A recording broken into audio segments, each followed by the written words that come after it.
Olá, neste vídeo falarei sobre os aspectos físicos do protocolo USB. USB é a sigla de Universal Serial Bus, ou em português, Barramento Serial Universal.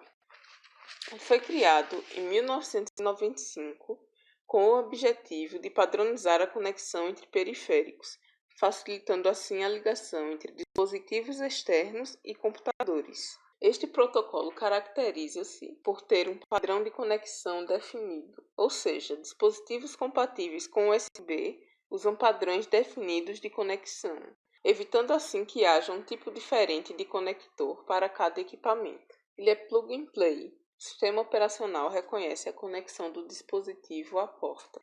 As portas USB fornecem alimentação elétrica para os dispositivos ligados a elas. Sendo assim, os dispositivos não precisam de fonte de energia, a não ser que ele consuma mais energia do que a fornecida pela porta.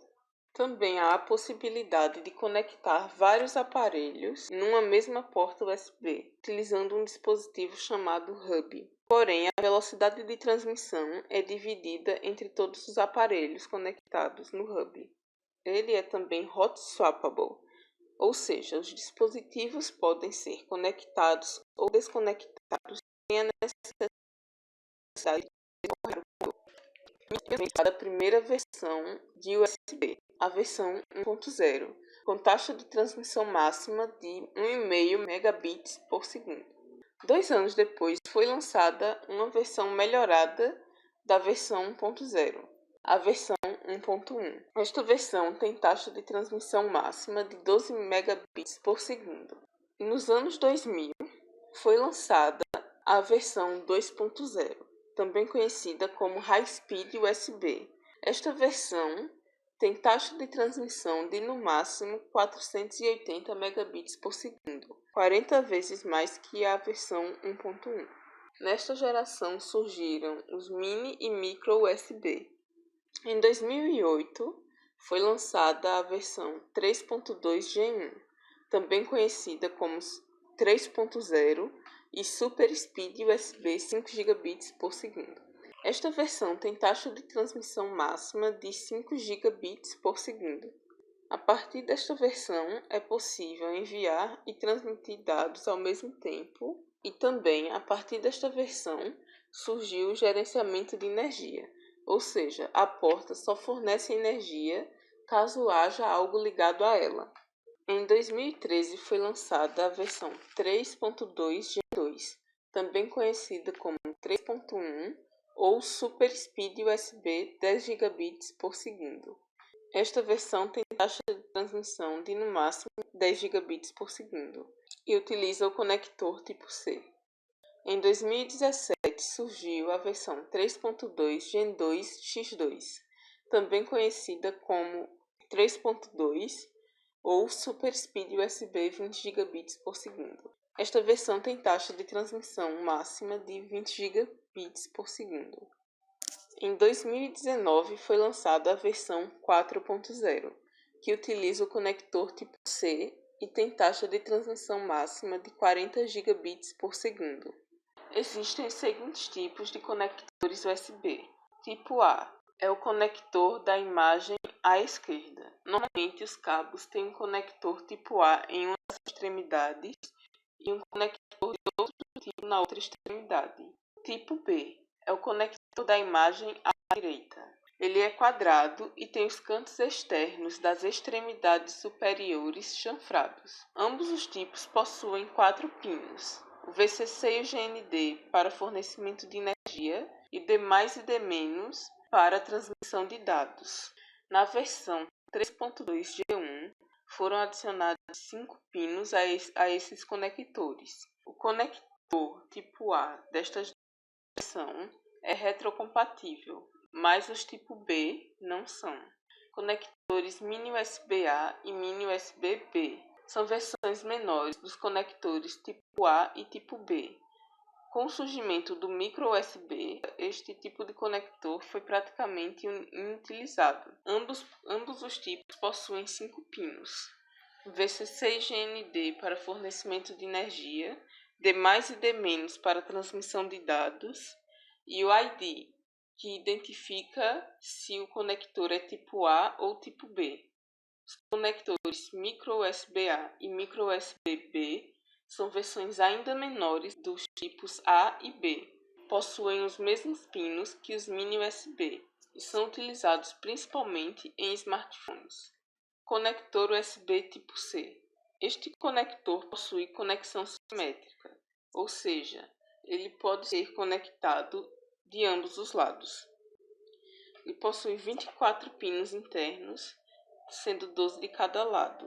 Os pinos são duplicados para que ele possa ser conectado de ambos os lados. Esse conector pode fornecer tensão de até 20 volts, podendo chegar a 100 watts de potência. Bom, galera, eu me chamo Leonardo, vou dar continuidade aqui à apresentação, certo? Como vocês já viram, existem várias tecnologias USB atualmente, né? Nós temos aí mais recente a tecnologia 4.0, né? Que vai trabalhar basicamente com USB tipo C, né? Mas nós vamos se prender aqui a um modelo mais simples, que ele é 2.0, para um melhor entendimento, certo? Então, para o funcionamento da comunicação na porta USB, como é que ela funciona? Para isso, nós precisamos ter pelo menos 4 fios, certo? Vocês já viram aí, né, com a linha, eu acredito que existem variações, certo? Dependendo aí da velocidade da porta, né? Da, da tecnologia aí, na variação das questões desses fios. Mas assim, em tese, na base delas, a base da comunicação seriam esses 4 fios, certo? DCC, 2 fios para dado e o GND, né? Ser o TE, referência. O VCC, juntamente com o GND, que são responsáveis pela alimentação, né? Pela capacidade de alimentação das portas USB, certo? Então, na 2.0 nós conseguimos alimentar aí em corrente máxima aí de até 500 mA, se não me engano, e na 3.0 nós temos uma corrente máxima de até 900 mA, não me falha a memória, certo? Nessas imagens vocês podem ver aí os 4 fios bem detalhados aí na imagem que mostra a conexão de uma porta USB frontal, né, na placa-mãe. Podemos ver aí detalhadamente os 4 pinos, certo? Os 4 fios. E na imagem esquerda nós podemos ver que os 2 fios de dados eles são trançados, certo? E por que eles são trançados? Eles são trançados exatamente para conseguir uma alta velocidade, certo? De transmissão, aumentar essa taxa de velocidade, impedindo interferências eletromagnéticas de fontes externas e interferência mútua entre esses fios, certo? Então, para evitar essas interferências, os fios são trançados, certo? Mas como é que funciona, né, esses 2 pinos aí, D mais e D menos? Como é feita essa comunicação entre dispositivos? Então, a comunicação ela é feita de forma binária, certo? Através de nível alto e nível baixo. Nível lógico alto e nível lógico baixo. Então, nós seguindo essa tabelinha aí, certo? Nós podemos ver essa tabelinha aí. Então, seguindo essa tabela, nós primeiros temos que ver o seguinte, que o D+, ele tem nível lógico baixo em 2,5 volts e nível lógico alto em 5 volts. Já o D-, nós temos nível lógico baixo em 0 volts e alto em 2,5. Então, seguindo mais uma vez a tabela, nós temos aí, quando for 0, 0, ou seja, nível lógico baixo no D+, e no D-, nós temos a saída nula, certo? Não é válido. Quando D+ é 0, D- é 1, nós temos 0, bit 0, e quando D+ é 1 e D- é 0, nós temos 1. E quando os dois são 1, nós temos um nível lógico alto, nós temos mais uma vez saída nula, né? Então não é válido. Então, veja bem, nós só temos essas duas possibilidades, 0 e 1, certo? Quando D+ é nível lógico baixo e D- é alto, nós temos 0. Quando D+ é nível lógico alto e D- é baixo, nós temos 1. Podemos ver também isso aí na imagem abaixo, né? Da onda. Então, na onda quadrada nós temos aí, quando é 0, no D+, e 1 no D-, nós temos nível 0, ou melhor, bit 0. Quando o D+ é 1 e o D- é 0, nós temos bit 1, certo? Aqui nós temos essa tabelinha aqui mostra a quantidade de pinos do USB 3.0. Nós não vamos responder a isso, ao USB 3.0, mas vocês podem ver aí que os 4 pinos que a gente tratou agora, eles estão presentes também na tecnologia 3.0. Nós temos ali o VCC, os 2 pinos de dados e o GND. E temos aí mais 5 pinos a mais, que tem cada uma a sua característica, né? A sua funcionalidade. É isso que vai dar uma velocidade no 3.0. Mas, em resumo, em geral, nós temos esses 4 pinos aí presentes também. E como é que se dá a transferência aí de dados entre as postas, né? A transferência de dados entre dispositivos. Então, a transferência do USB é baseada em pacotes, certo? Então, os dados eles são enviados através de pacotes. Então, ele é iniciado primeiramente com um pacote inicial, que vai conter o endereço, o tipo de transmissão, o sentido, né? E algumas outras informações. Esse é o pacote inicial. Após isso, nós temos o, o pacote de dados exatamente, certo? Então, é esse pacote que vai levar o dado ou vai indicar que não tem nenhuma transferência a ser feita, né? E por fim, o destinatário vai responder com um handshake, né, que é um pacote de aperto de mão, vamos dizer, que é um pacote que depende de confirmação de se a transferência teve sucesso ou não. Então, vamos detalhar mais um pouco aí esses 3 pacotes, né? No pacote inicial, nós temos aí o primeiro campo, nós temos aí 8 bits, certo? 8 bits. Então, os 4 primeiros bits desses 8, os 4 bits mais significativos, melhor dizendo, vão identificar e descrever o pacote, certo? Vão ser responsáveis por identificar e descrever o pacote. E já os outros 4 vão ser responsáveis por verificar ou prevenir possíveis erros, certo? No segundo campo, nós temos o ADDR, né, que é responsável pelo endereço, certo? Pelo endereçamento. Então, ele é um bloco disponibilizado para o endereço. Dispositivos USB envolvidos na comunicação, certo? Então, é composto por 7 bits. Nesse caso aí, nós estamos tratando da 2.0. O 3.0, se não me engano, é mais. Mas no 2.0 nós temos as 7 bits que vai limitar o número de dispositivos assim, endereçável a 127, certo? 2 elevado a 7. E o terceiro campo, né, é o bloco destinado ao endpoint, né, que é constituído por 4 bits, que representa o número do endpoint envolvido.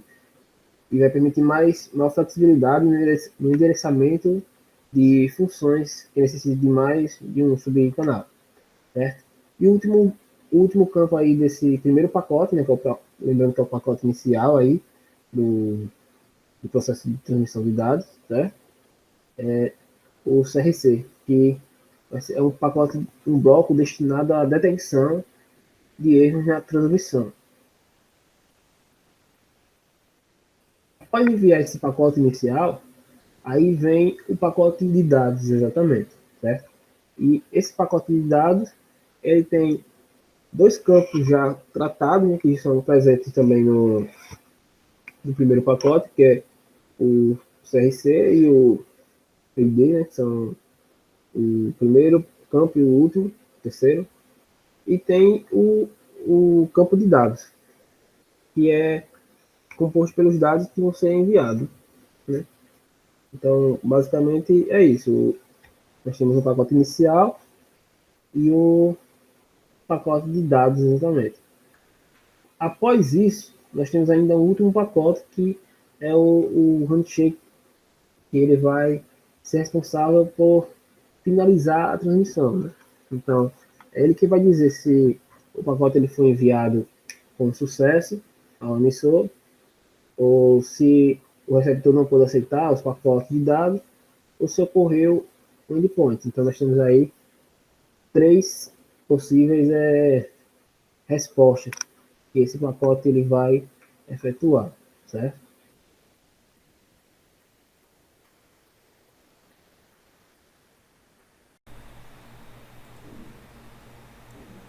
Olá pessoal, eu me chamo Arquimedes e hoje nós estaremos vendo um pouco da estrutura do código para ser realizado o controle de um dispositivo USB, no caso específico aqui um headset ou qualquer dispositivo de áudio, para a gente ser manipulado através do Zephyr, usando o Platform I/O. Bom, nós já vimos anteriormente como funciona estruturalmente e fisicamente o protocolo USB. Agora veremos um exemplo prático dele sendo manipulado através deste software. Primeiro nós vamos construir uma função de callback para manipular os dados que serão enviados para o dispositivo de áudio através do protocolo USB. Então nós temos aqui essa função estática que vai receber um dispositivo, um buffer e o tamanho do frame que deve ser enviado para o dispositivo de áudio, para o IN do dispositivo de áudio. Então, o que é que nós fazemos aqui? Verificamos se o buffer ou o tamanho está nulo, que não deveria ocorrer. Depois, nós simplesmente vamos pegar o tamanho do frame que é esperado pelo dispositivo para o buffer, e caso seja compatível, nós simplesmente iremos enviar o áudio para o dispositivo USB. Caso contrário, nós vamos dar um free nesse buffer, nós vamos dar um pop na realidade, porque é uma pilha, esse buffer é uma pilha. Então, se só tiver um elemento no buffer, ele volta para a lista de buffers livres. Caso contrário, é só um pop que a gente está dando.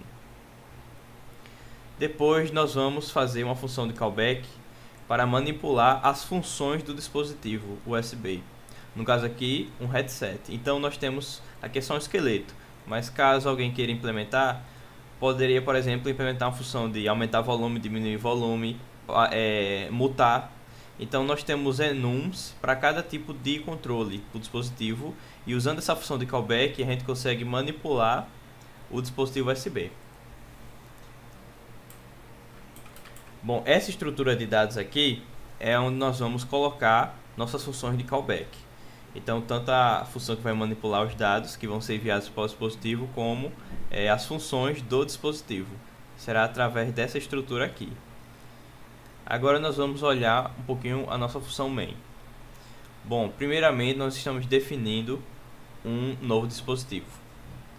Logo após, nós vamos tentar encontrar esse dispositivo através de um nome. No caso aqui, nós estamos tentando encontrar a estrutura do driver. Se ele achar um driver com o nome headset, no caso um device com esse nome no sistema, ele vai passar a estrutura para essa outra estrutura aqui. Caso ele não consiga achar, vai dar um erro. Caso contrário, nós vamos fazer o que? Nós vamos registrar esse dispositivo com a função de callback que nós criamos. Assim, nós vamos poder manipular o que é que está sendo enviado para o dispositivo e as suas funções. Logo após isso, nós precisamos apenas dar USB Enable para ver se tudo deu certo. Então, se a gente conseguir habilitar o USB, essa função aqui vai retornar 0. Se não tiver erro, se tiver erro, vai retornar 1. Então aqui nós podemos ver se conseguimos ou não habilitar o USB ou se houve algum erro. Também é possível passar uma função de callback aqui, como sendo um argumento dessa função. Assim a gente vai saber sempre o status do dispositivo. Mas como não era necessário para esse exemplo, eu deixei null. Caso tenha algum erro, a gente dá o erro, e caso contrário, a gente diz, pronto, está habilitado, o USB está habilitado. Dessa forma nós conseguimos mandar um buffer de áudio para um dispositivo USB, e nós conseguimos também manipular suas funções através dessa função callback feature update. Esse código estava como exemplo no próprio GitHub do Zephyr, então se alguém quiser olhar, pode entrar lá no GitHub do Zephyr, já tem vários samples, aliás, de mouse, por exemplo, outros dispositivos USB sendo manipulados através do Zephyr. E é isso, pessoal, muito obrigado e tenham um bom dia.